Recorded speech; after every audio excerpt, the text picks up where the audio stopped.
Estamos em outubro, o clima é de Halloween e o tema não poderia ser diferente. Hoje vamos falar sobre o medo. Meu nome é Marcela Gomes Couto, sou psicóloga clínica e vim aqui trazer algumas curiosidades e formas de lidar com o medo.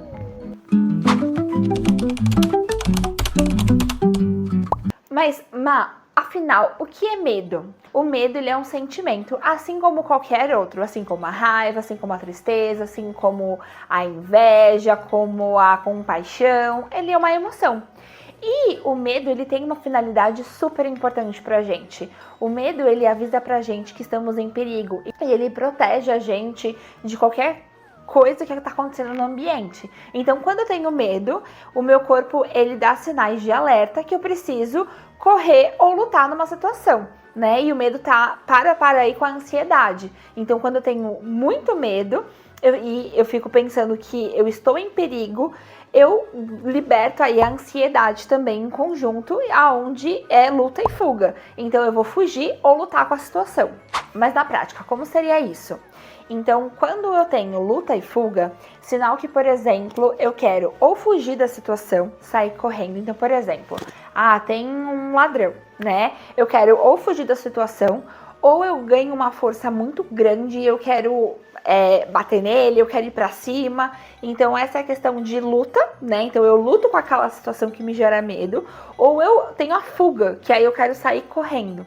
E isso é uma questão biológica, uma questão que todos nós temos lá dos nossos ancestrais, né? Em uma época das cavernas, por exemplo, que a gente precisava lutar ou correr, né? Então, ele é um mecanismo do nosso corpo de sobrevivência. Então, o medo ele serve para proteger a gente. Mas no passado, a gente tinha medos que eram físicos, né? Uma questão, por exemplo, de um leão na nossa frente, mas cada vez mais os medos eles estão sendo mais abstratos. Então eu tenho medo de uma entrega do chefe que ele me pediu e eu tô com medo de fazer e não dá certo, ou eu tenho medo daquela prova que eu vou fazer, né? Eu tenho medo de alguma situação que é mais abstrato, que ele não é aquela coisa real, eu estou vendo aqui na minha frente, eu preciso lidar com a situação. Eu começo a pensar nas coisas que eu tenho para fazer e aí isso me gera ansiedade, que me gera medo. Então, cada vez mais, ultimamente, os medos são mais abstratos do que realmente aquela questão física do aqui e o agora, eu preciso resolver isso. Então, qual é a diferença do medo e da ansiedade?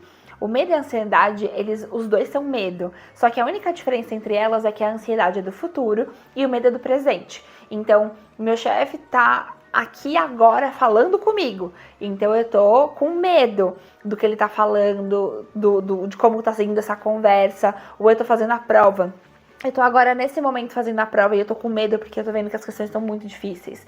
A ansiedade, eu tenho medo do meu chefe vir falar comigo, ou eu tenho medo da prova, como que vai ser, se ela vai ser difícil, se ela vai ser fácil. Então essa é a diferença de medo e ansiedade, e que os dois têm essa questão da luta e fuga. E quais são as consequências de não lidar com o meu medo?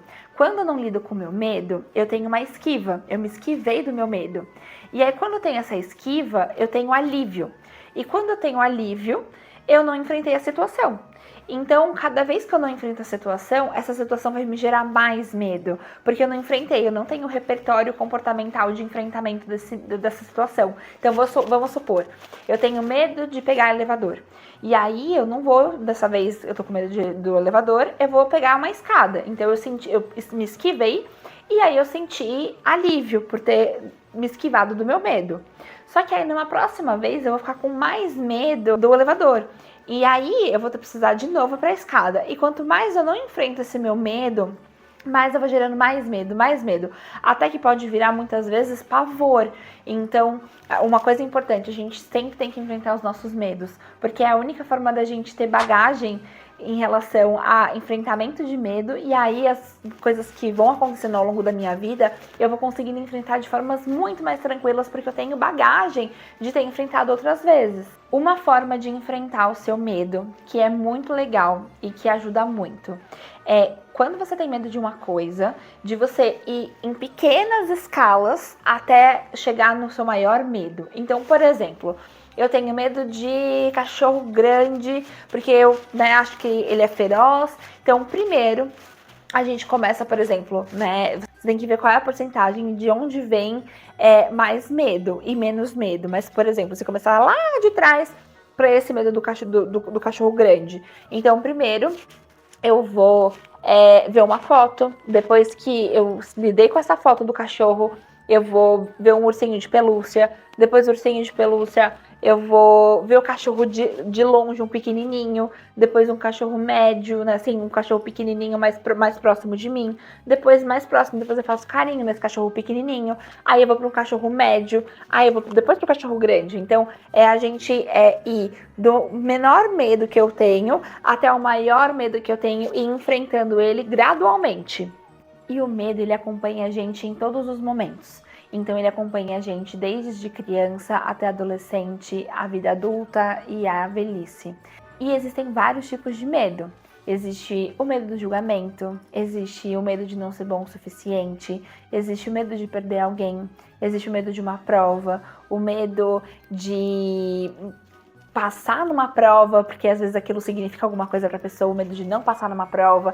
Então, o medo, ele é individual e ele é uma emoção que você tem que respeitar ele. E também respeitar o medo das outras pessoas, porque cada um está no seu processo individual.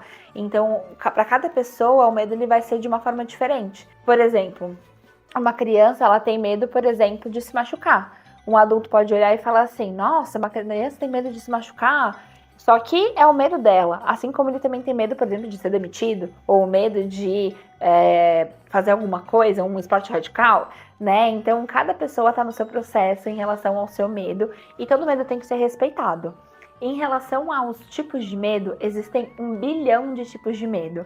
Eu vou trazer aqui 2 medos que é muito comum isso aparecer, que é o medo do julgamento e também o medo de não ser bom o suficiente. Eu vou dar um exemplo para vocês sobre o medo do julgamento. O que é o medo do julgamento? É o medo do que as pessoas vão pensar de você. E que isso é uma coisa que a gente não tem controle. É uma coisa que a gente não tem domínio sobre o que a pessoa vai pensar sobre a gente. E a gente pode tentar fazer tudo certo, tudo da forma como a outra pessoa quer. E mesmo assim, a pessoa pode estar julgando a gente. Então a gente tem que tomar muito cuidado com esse medo do julgamento, porque ele é uma prisão, onde a gente fica aprisionado. Então, por exemplo, muitas vezes a gente acaba, por exemplo, fazendo com que a gente mude a nossa personalidade para caber em personalidades que não fazem sentido pra gente. E aí eu me desgasto emocionalmente em relação àquilo, sendo que eu tô colocando muita energia em uma coisa que eu poderia não precisar colocar energia porque já sou eu, né? Então a gente tem que tomar cuidado com esse medo do julgamento. Mas nessa questão ele é muito complexo, eu vou fazer um vídeo melhor sobre medo do julgamento. E o outro, né, que eu tinha trazido para vocês que eu ia falar também, é a questão do medo de não se sentir bom o suficiente. E aí é uma coisa pra gente questionar. Afinal, o que é ser bom o suficiente? Porque todo mundo tem falhas, todo mundo tem defeitos, todo mundo tem qualidades, todo mundo tem coisas positivas. Então, o que é não ser bom o suficiente? E não ser bom o suficiente pra quem? Né? Porque quando eu coloco eu não sou bom o suficiente, eu tô em um lugar de início. Eu não sou boa o suficiente para quem? Para mim, para os meus pais, para as pessoas próximas de mim? O que significa não ser bom o suficiente? E aí também é um ponto pra gente pensar. Que será que realmente eu preciso ser bom o suficiente? Será que eu preciso dar conta de tudo? Ser sempre bom em tudo? Uma dica valiosíssima que eu quero te dar é a questão de enfrente o seu medo. Por mais que ele seja assustador, vamos abrir a porta lembrei dos Monstros S.A., sabe aquela porta do Mike Wazowski, do Sullivan, né? Que ele abre para assustar as crianças. Vamos abrir essa porta e enfrentar o nosso medo. E a gente não precisa enfrentar logo tudo de cara. Se é tão difícil, tão desafiador, vamos aos pouquinhos. Tá tudo bem aos pouquinhos também. Vamos no comecinho, igual eu tinha ensinado. Vamos primeiro num pouquinho, depois mais um pouquinho, depois mais um pouquinho, até a gente enfrentar esse monstro do armário. E eu posso te garantir, aí quase 100% de certeza, que o monstro do armário que a gente imagina é muito menor do que realmente a gente imagina. Porque geralmente a gente imagina aquele monstro enorme e aí ele não é tão grande assim. Às vezes ele é bem tchutchuco e às vezes ele é um monstro ok, mas assim, vamos enfrentar ele aos pouquinhos. Essa é a dica valiosíssima que eu tenho pra te dar. Enfrente os seus medos. Aos pouquinhos, mas enfrente os seus medos. Você vai ver que você vai se sentir forte, vai sentir que você consegue e que aos pouquinhos você vai ver que vai ficar tudo bem. do monstro do armário, a sombra do monstro é maior do que o monstro, né? É. Tá vendo só aquela sombrona assim no chão. E é só a sombra. Aí você abre a porta, é um bichinho. É o tchutchuco. Pra fechar o vídeo de Halloween, eu espero que vocês tenham gostado do vídeo. Curte aqui, comenta também se você tem alguma dúvida, ou comenta um tema do próximo vídeo. E eu estarei aqui esperando você novamente no próximo vídeo. Um beijão e até a próxima! E bons sustos, bom Halloween!